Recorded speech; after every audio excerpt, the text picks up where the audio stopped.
পুরো বাংলাদেশ এখন যেই পরিমাণ রাসেল ভাইপারের ভয়ে ভীত। রাসেল ভাইপার মানে কি এই এলাকার কোনো ছেলের নাম না, একটা সাপ দেখতে অজগরের মতো আর কি, কিন্তু পুরো বাংলাদেশ টেনশনে।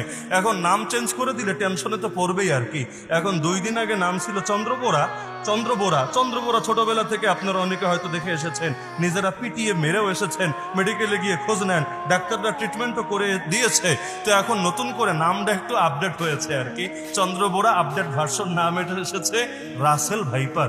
বাঙালি চিন্তায় পড়ে গেছে, আর এই ভাইপার ভাইপো এটা আবার কি চিজ হয়? এটা কি বিদেশ থেকে আসলো, মেড ইন চায়না না মেড ইন জাপান না মেড ইন ইন্ডিয়া?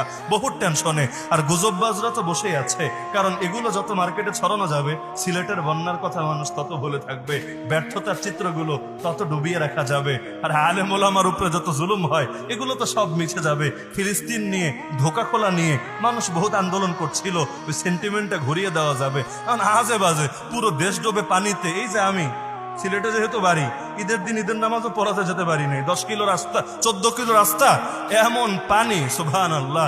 মানে পানি পাড়ি দিয়ে ট্রাক পর্যন্ত রাজি হয় না। ট্রাক যে ভাই তোমার টাকা যত লাগে দিব, খালি এটা পারি করে দিয়ে একটু নামাজটা ধরার ব্যবস্থা করো। না হুজুর, কয়দিন আগে এমন পানিতে নামিয়েছি, 40,000 টাকা লেগেছে আমার ট্রাক সারার জন্য, আপনি কত দিবেন? 500, 1000, 2000? আমার 40,000 লাগলে আপনার এই বরকতের আমার দরকার নাই, আমি পারবো না।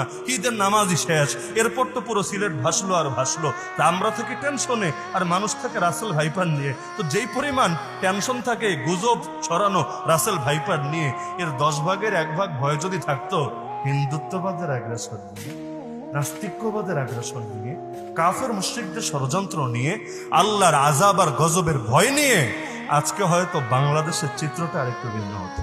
আল্লাহ তাআলা আমাদের সবাইকে হকের উপর অটল এবং অবিচল থাকার তৌফিক দান করুন। আল্লাহ তাআলা আপনাদের নওজওয়ানদেরকে, যারা অনেক কষ্ট করে আজকের এই মাহফিলকে সফল করেছেন, তাদের সবাইকে জামানুর ওমর, জামানুর হামজা, জামানুর খালিদ হিসেবে কবুল করুন। সবাই দুরূদ শরীফ পাঠ করুন।